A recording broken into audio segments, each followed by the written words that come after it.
ఓం శ్రీ సాయిరామ్. సాయిబాబా తన హారతిలో పాటలు ఎలా రాయించుకున్నారో తెలుసా? కృష్ణశాస్త్రి జోగేశ్వర్ భీష్మ సాయిబాబాతో ఇలా అన్నారు: నీవేదైనా నాకు పెట్టకుండా ఎప్పుడూ ఒక్కడివే తింటావే, కనీసం ఇప్పుడైనా 5 లడ్డూలు పెట్టు అని అడిగారట. సాయిబాబా తన 5 లడ్డూలే ఎందుకు కోరాడు అని ఆలోచించారు భీష్మ. మర్నాడు ఉదయంతో అతని హృదయంలో అప్రయత్నంగా కవితాశక్తి పెళ్ళుబుకి పరవళ్ళు తొక్కింది. మర్నాడు కృష్ణ జగేశ్వర్ భీష్మ 5 పాటలు రాయడం పూర్తయింది. ఆ తర్వాత మరొక చరణం కూడా రాయలేకపోయాడు. మర్నాడు ఉదయం వాటిని సాయిబాబా చేతిలో పెట్టాడు. ఆ పాటలు పాడి తమకు వినిపించమని ఆదేశించి శ్రీ సాయిబాబా ఆ కాగితాలను అతని చేతిలో పెట్టాడు.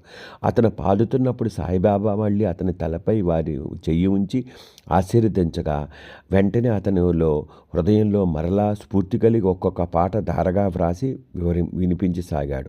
ఆ విధంగా సాయినాథ సగుణోపాసన అనే గ్రంథమంతా సాయిబాబా సమక్షంలోనే భీష్మ రాశాడండి.